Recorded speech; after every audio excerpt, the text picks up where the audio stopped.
Hello, I want to thank you for tuning in. About last month, I was challenged by Brazel the Gamer. He tagged me in one of his videos to share my top 5 nostalgic games of all times. This past month, I've put it off, got Dark Souls 3, ended up playing through that, and so it has taken me a while to put this together. So I have decided to record it and come up with my top 5 nostalgic games of all time. My number 5 game is one from the early 80s. It was one I played when I was about 3 or 4 years old. I'd go over to my uncle's house and he had, I forgot what he had, if he had a Commodore or one of the Apples. But he had Summer Games on there. And so my number 5 game is Summer Games, because that was one of the first games I was ever introduced to as I grew up in video games. I remember playing through, my favorite event on it was the diving board.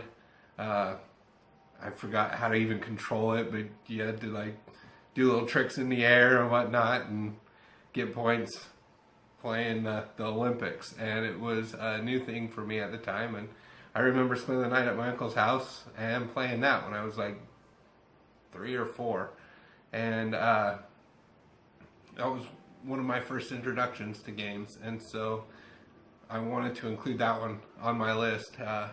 My number 4 game is Street Fighter 2. That was a game that got me into the 2-player combat games.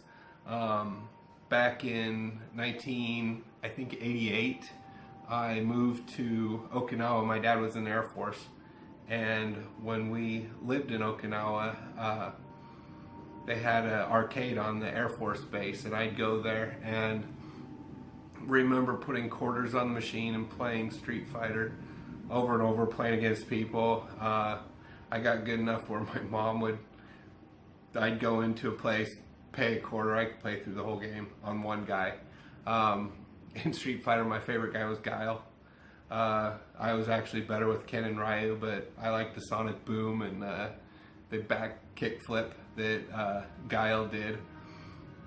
And that was a game that introduced me into like the 2-player fighting games, and I just remember spending a lot of quarters on that. And I was really excited in the early 90s when it came out for the Super Nintendo. I think I got it like the day that it was released, and me and Brazel the Gamer, he would come over and play on the Super Nintendo, and we'd just have a lot of fun playing Street Fighter 2. I remember going on, getting those little discs for America Online where you got like free 2 hours online, and we'd go on and get all the codes on how to do everybody's superpowers and super moves and whatnot. Brings me to my number 3 game is Super Mario Brothers, the original one. My next door neighbor when I lived in Wyoming, he was one of the first people I knew that got Nintendo Entertainment System, and so we were always over at his house playing Super Mario Brothers. And he had I think like one of those old projection 65-inch TVs, and he had it hooked up to that, and I remember thinking that Mario was like life size, and it was amazing, and we played. And then when we did move to Okinawa, my parents that year got us our own Nintendo, and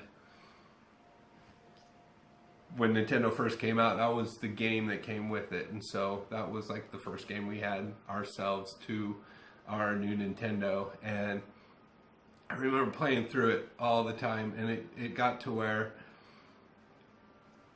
I would play through every single level, and I could do that. There was a glitch in the game that we figured out. If you're in one of the castles to go against Bowser to rescue the princess, and if you let Bowser get to you really close to the axe, if you jumped and if you're the big Mario at the same time that he hit you as you hit the axe, it would kind of make the noise that you would originally shrink, but you would stay the same size as you beat the level. And then when you start the next level, you go through and you get one of the power-up mushrooms, and instead of making you big, it shrunk you.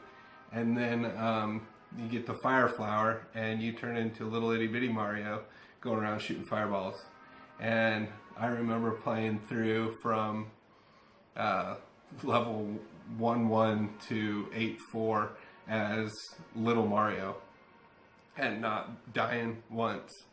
I can't do that anymore, but I just remember playing Super Mario Brothers a crap ton of time, and I think the other ones were a lot better, but that was a good introduction to me to the Mario franchise, and I just remember playing that one more than like Super Mario Brothers 3 or Super Mario Brothers 2, which I really loved Super Mario Brothers 2 a lot better than the first one, but I just remember the first one totally more than the other ones.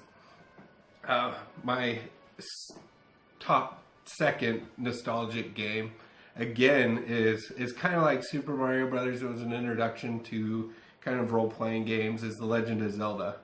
I love Legend of Zelda 2 a lot better than the first one, but the first one is one of my nostalgic games because that one was, again, when I got that, I had to find everything in there, and I got through, was able to beat it without dying, and I would come up with challenges to make the game harder. I've seen online nowadays some of the speed runs that people can do, and they can do it under 30 minutes, and I've seen runs where they go through not getting the sword at all, and they can beat the game without the sword. I just remember my greatest accomplishment when I was a kid playing through just getting the wooden sword and having Green Link instead of upgrading his armor or the sword, and I was able to beat Ganon doing that. But yeah, it went on from Zelda to Zelda 2, and then I remember getting a Famicom version of the Link to the Past, because in Japan the games would come out at the BX a lot later than they did, or in Japan they were released first. And so I remember everybody talking about the new Zelda game for the Super Nintendo, and I remember we called it neutering my Super Nintendo, because we cut out the little plastic pieces that blocked the Super Famicom games from fitting in there. And then I was able to buy the Japanese games when I lived over there, so I bought a bunch of Japanese games before we moved back to the States.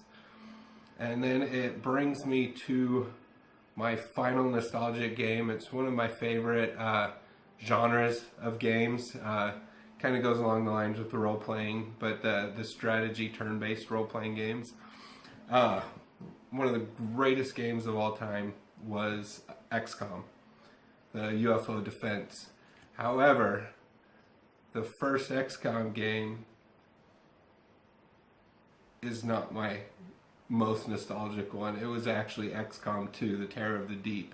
I hadn't even heard of XCOM before when I went and bought this. I saw the second one in the store, and it had I remember the hand in the water, and I'm like, oh, this looks awesome.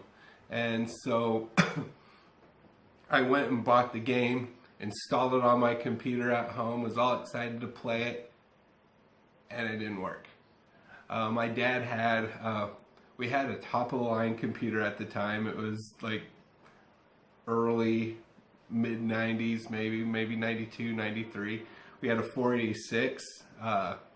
It had 4 megs of RAM and a hard drive with 200 megs on it.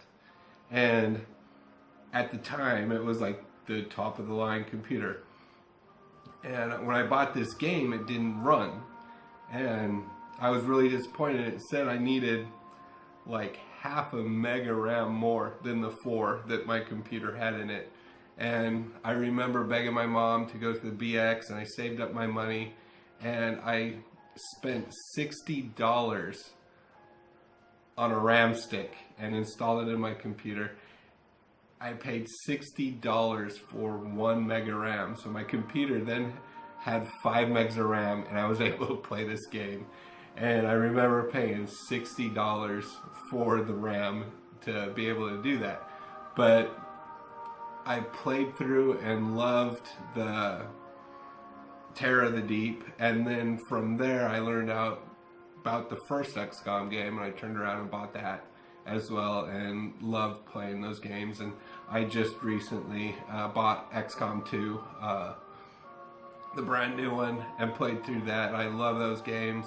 I love the games like Final Fantasy Tactics and stuff like that, and this was my introduction to those, and I just really loved those games. And so that is my list. Number 5 was Summer Games, and number 4 was Street Fighter 2, then Super Mario Brothers and Legend of Zelda, and then XCOM was my most nostalgia game of all time. And then there's 2 people that I wanted to tag and kind of hear what their 5 nostalgic games are.